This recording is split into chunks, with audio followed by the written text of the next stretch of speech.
It's the 4th most popular deck in the meta at the moment, but does it work without any rares? We're going to take our mono blue Artisan deck to the standard play queue, see how it holds up against whatever else we're facing today. Here we go again.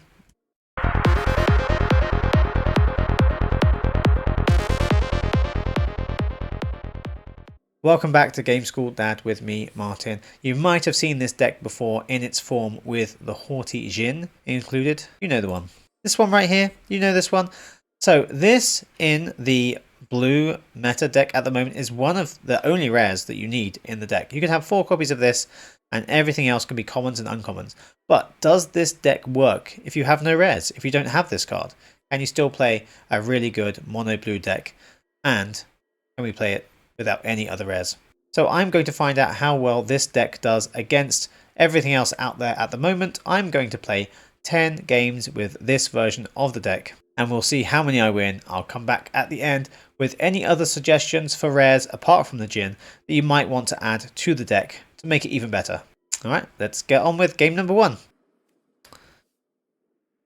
Okay, so Consider gives us some cards in our graveyard.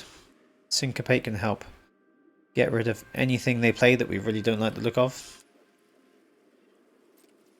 Let's consider first of all. Delver. We want to draw a Delver. We need a creature. 2 Delvers, even better.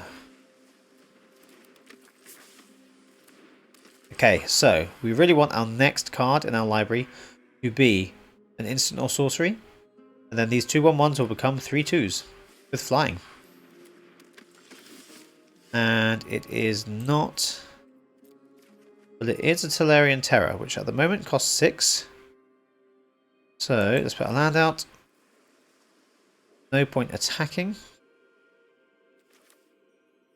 Let's consider first. Let's keep that.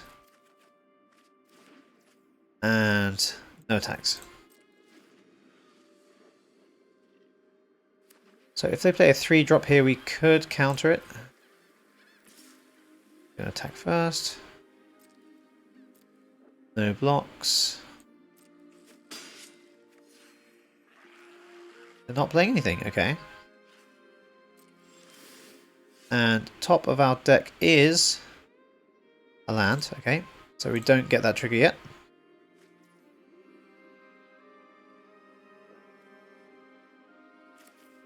Let land out. And we're going to do nothing else yet.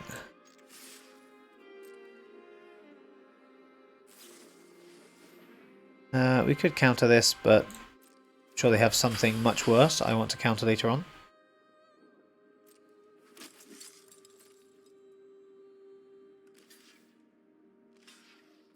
Now we could slip out the back. Let's do this, see if we get a Fading Hope. Or a Shore Up.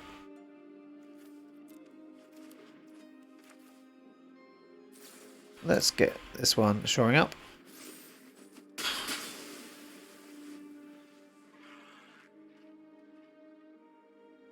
Now we can't counter spell, so hopefully they don't put out something really big and scary.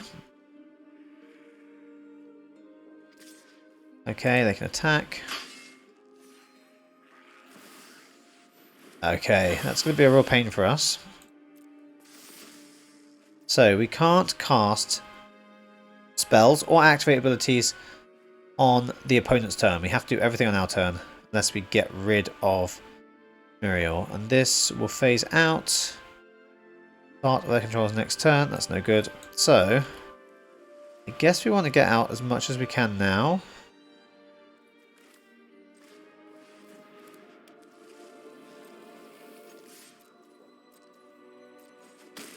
So that one card really messes up our plan. I wonder if we can beat the rare and mythic out here.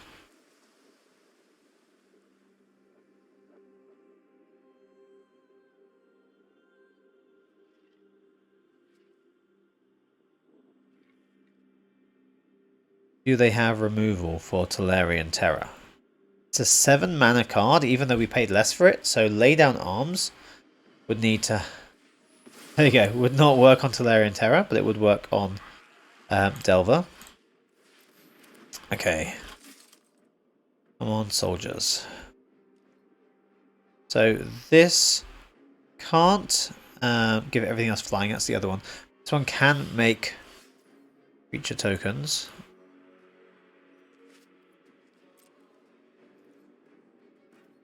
Okay, let's just attack. I don't think they'll block, but they might do. Okay. And let's get another Tolarian Terror out. So we have Slip Out the Back, which isn't much good for us, really. We can't do that on the opponent's turn. I really would like to get rid of Muriel, but we would need to have a Fading Hope. If we have Fading Hope, we can send Muriel back to the hand and then counter it when it gets played again. But it costs 4. We would need to use Syncopate. Yeah, if we can get Fading Hope, then we can get rid of Muriel, but at the moment we can't attack much.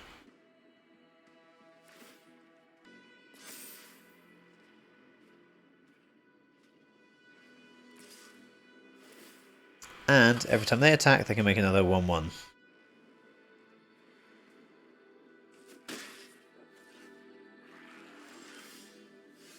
Land, we do not need another land.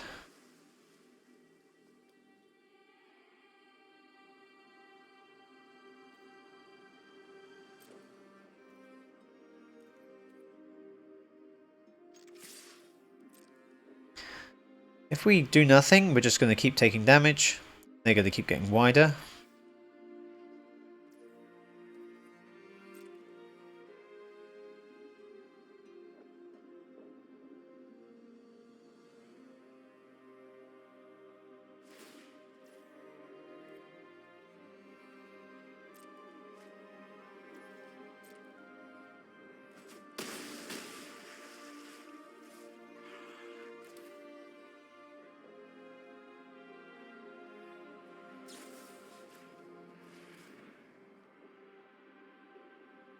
The only reason I'm using Slip Out the Back is to put a +1 counter on Terror.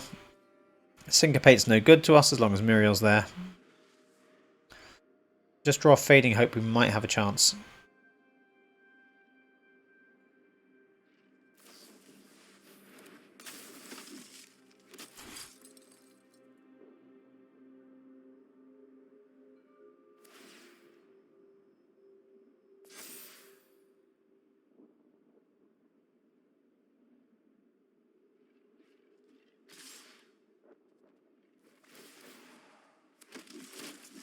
Okay, of course Muriel's making loads as well.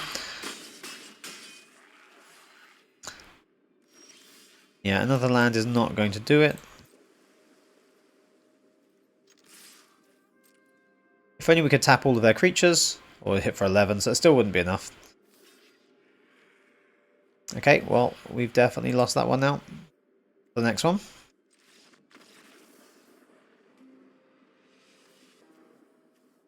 Okay, that's the Fading Hope we wanted last time. Okay, so Curate works with Fairy Vandal, Thirst for Discovery works with Fairy Vandal. And the problem is they might kill it, so a way to phase out would be nice. Or shore up. Protect against the go for the throats and cut downs they're going to have. Slightly different version of Mono Black. So, it's a 1/1 flying, and I can do this. Don't have any mana to give it Death Touch, let's take it out now. Blood tokens, yep. So,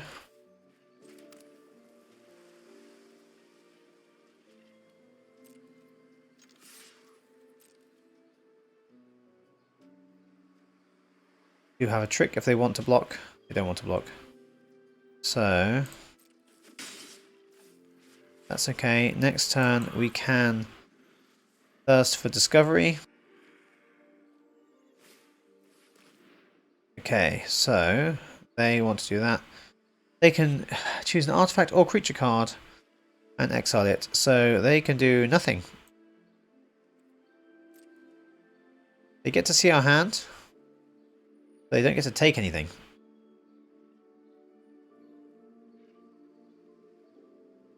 They can have a good look. See what we have.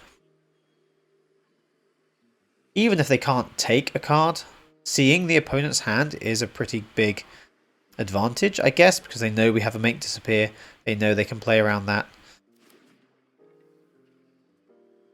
They know what we don't have.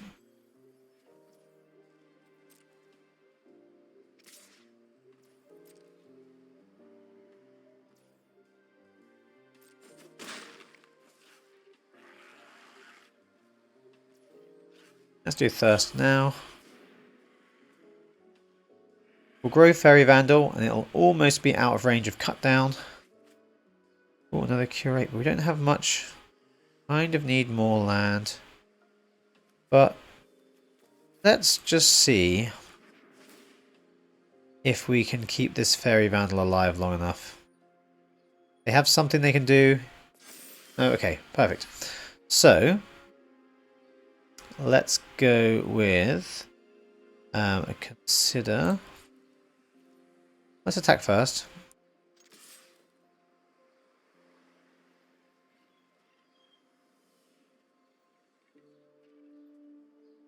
See if they have a cut down or something similar.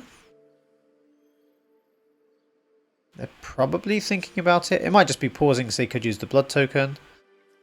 Let's consider. Grow Fairy Vandal again. And do we want a land? We have enough other things, I guess.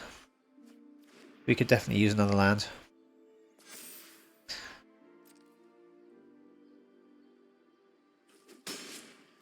Play the land. And we have all these options for playing on their turn.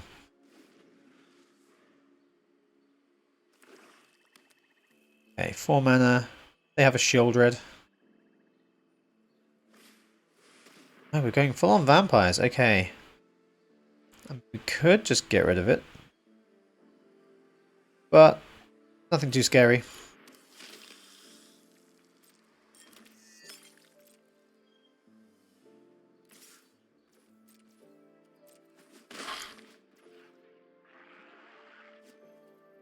So, do you want to do anything else with this? Not really. We're going to hold on to it. There's a Tolarian Terror. Right, so 4 mana. Let's go to attack. And let's go with Curate. Draw a card, grow Fairy Vandal. Let's put Consider away. Let's get the land out as well.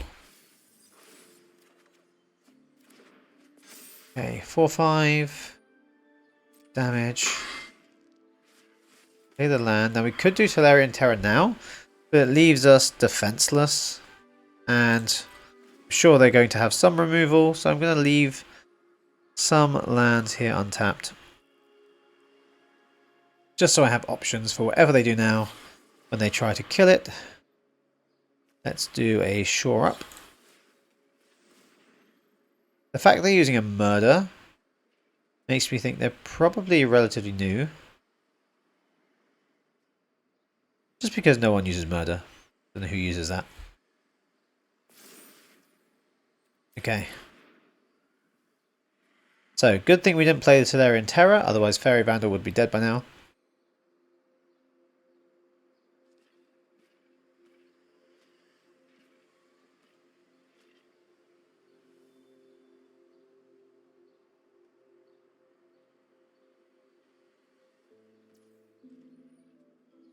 Okay, are they going to attack? Good attack. It hits for 5. Now I could just Fading Hope. Not too bad, saves me 5 damage. Do I get to scry? No, it's not small enough to scry. If it was 3 mana or less I could scry, but at least it saves me 5 damage. Okay, and now we have Tolarian Terror is 1 mana. Let's attack again. They want to block yet?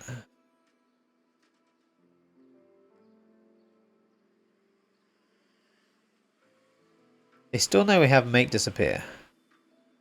Not going to use it until I really feel like I have to.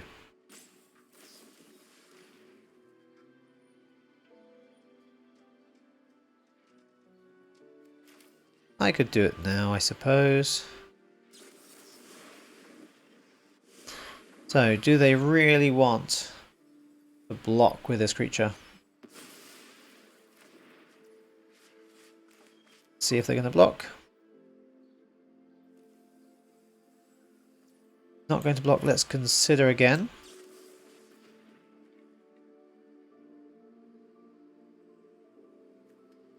Do we need another land? Oh, let's just take a land. We don't need to reduce the cost of anything else, but if we have another land, we have more options.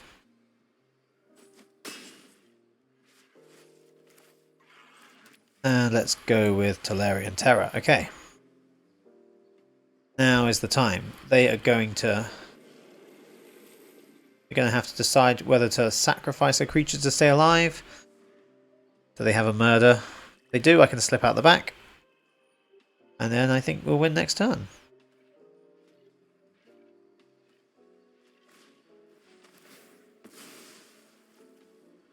Destroy target creature. Well, let's...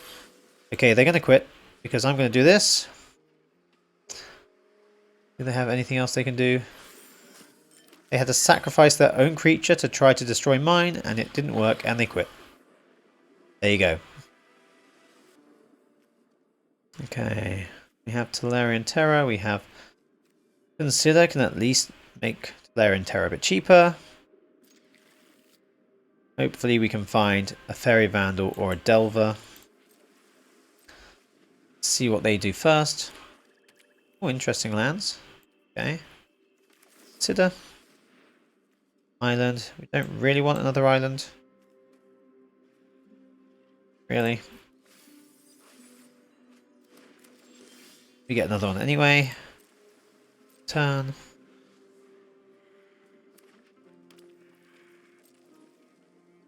And that's their turn, so consider again. Thirst for discovery. Let's keep that. Have a Delver. We can do Thirst or we can do Delver. If we do Delver, I think they'll probably kill it, but we do have Shore Up and Slip out the back, so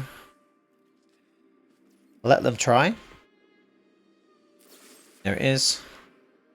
What should we do first? Slip out the back? Yeah. Gives it the +1 counter, so it makes it harder to kill, slightly, and more valuable for doing damage each turn, obviously. So Tolarian Terror is now down to 4. Oh, they're going aggro. Okay. In that case, I really want to get Tolarian Terror out next, if possible. So 4. I could do it, but if I do it now, it leaves everything open to attack, and I could keep Shore Up for now to defend. They try to kill my 2/2 Delver.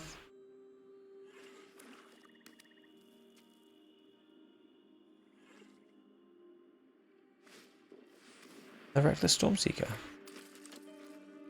Okay, I'm definitely getting Tolarian Terror out next.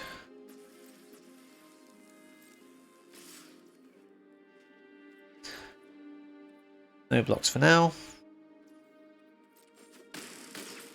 Probably feeling pretty confident right now.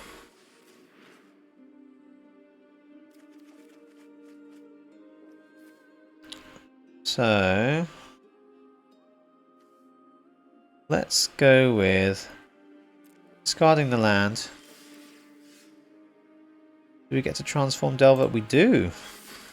Okay, looking pretty good. Tolarian Terror only costs 3.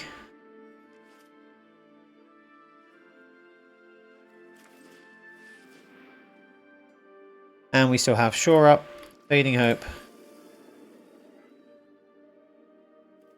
Let's go with damage.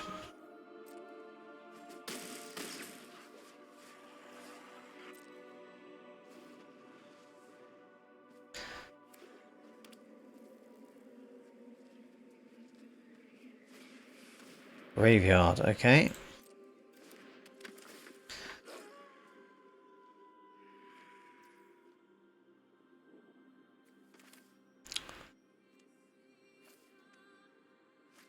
Let's see what they do. I still don't know if I want to use Fading Hope or Shore Up. I think they're going to put both on there.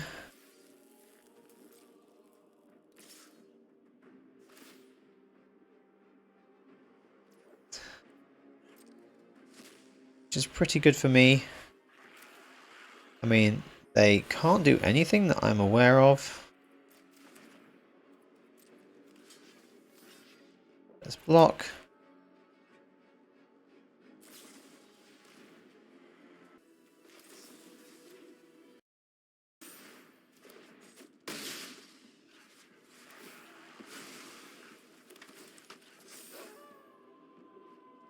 There's a nice trick to bring it back.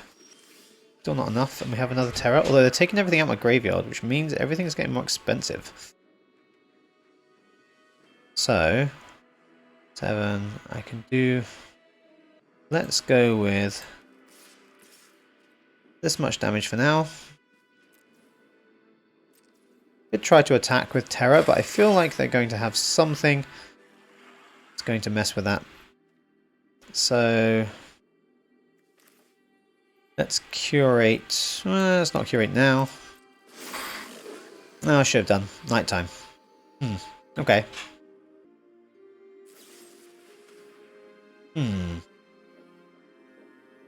Okay.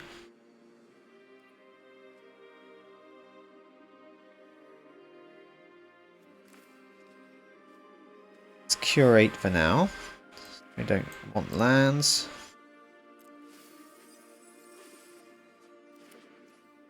Okay, right, they kill that one.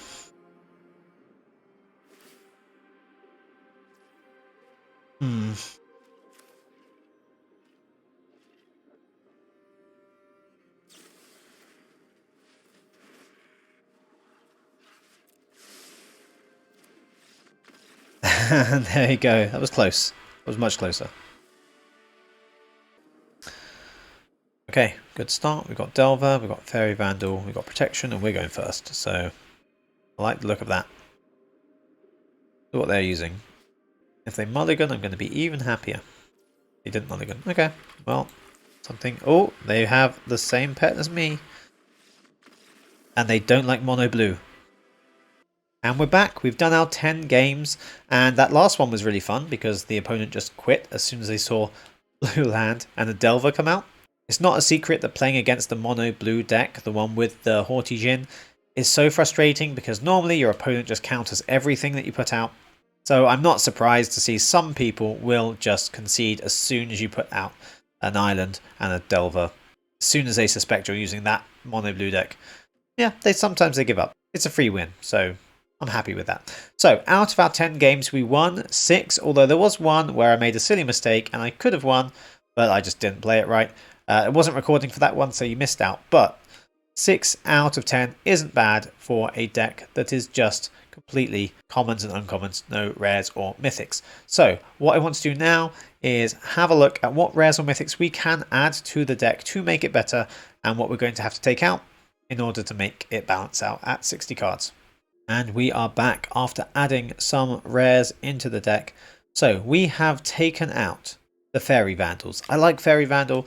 We've had to take it out because all 4 Fairy Vandals have been replaced with 4 Haughty Djinns. This is 4 rare cards we need in the deck to make it really work so very well, because even just one Haughty Djinn can win the game pretty easily when you have lots of cards in your graveyard. And that's specifically instants and sorceries, because this one has power equal to the number of instants and sorceries you have in your graveyard. It's pretty easy to get it up to 5 power, 10 power, maybe even beyond. Not that you need much more than that because it's kind of hard to kill. and it's flying, so it has some evasion as well. So we have Haughty Djinn, we still have Tolarian Terror, those are our main creatures in the deck. We still have 3 Delvers of Secrets, but we also have Academy Loremaster. Now this is one you see sometimes in the deck, not all the time, but I kind of like it because most of the cards we want to play will be on the opponent's turn.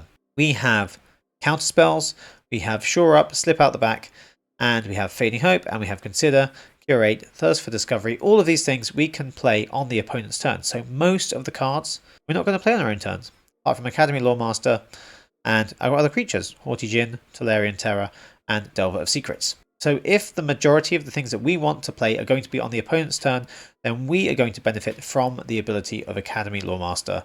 At the beginning of our draw step, we can draw an extra card. If we do, spells we cast this turn cost 2 more. So we can just cast everything on the opponent's turn.